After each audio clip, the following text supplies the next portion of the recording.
IPL এই বাংলাদেশে চলবে না, কথা ক্লিয়ার। ইন্ডিয়ার আইপিএল লিগটা যে আছে এই লিগটা আমরা বয়কট, কোনো কথা হবে না এখানে। এখানে কোনো এক্সকিউজ নাই, কোনো এক্সকিউজ নাই।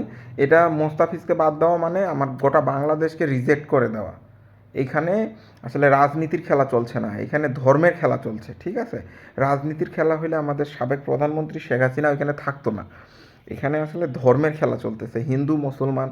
আর মানে ইন্ডিয়ায় যে হিন্দুগুলো এগুলো তো একটু বিকৃত টাইপের, কারণ এরা নেশা করে পর্যাপ্ত পরিমাণে, ফ্রি নেশার দেশ তো। আর এরা নেশা করে পর্যাপ্ত পরিমাণে, আর ওদের তো মূর্খ সংখ্যাও বেশি। যাই হোক, ওরা একটু বেশি বকাবকি করছে, কিন্তু আমাদের এটা ধরলে চলবে না। আমাদের বাংলাদেশের মতো থাকবো। আইপিএলের কোনো চ্যানেল আইপিএলে কোনো চ্যানেল বাংলাদেশ থেকে লাইভ টেলিকাস্ট করা হবে না, এটা বয়কট। এটা সব, শুধু আমি না, গোটা বাংলাদেশ। আর লাইভ টেলিকাস্ট চলবে না মানে চলবে না। ওরা আমাদের 9 কোটি টাকার জন্য এরকম করছে, ওদের আমরা 100 কোটি না, 200 কোটি না, 1000 কোটি টাকা নষ্ট করবো।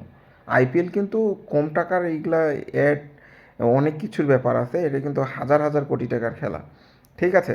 তো ওরা আমাদের 9 কোটি টাকার হাত দিছে, আমরা ওদের 1000 কোটি টাকায় হাত দিব।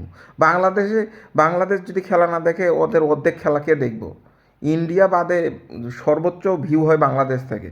তো বাংলাদেশ যেহেতু দেখবে না, তাহলে ওদের অনেক ক্ষতি হবে।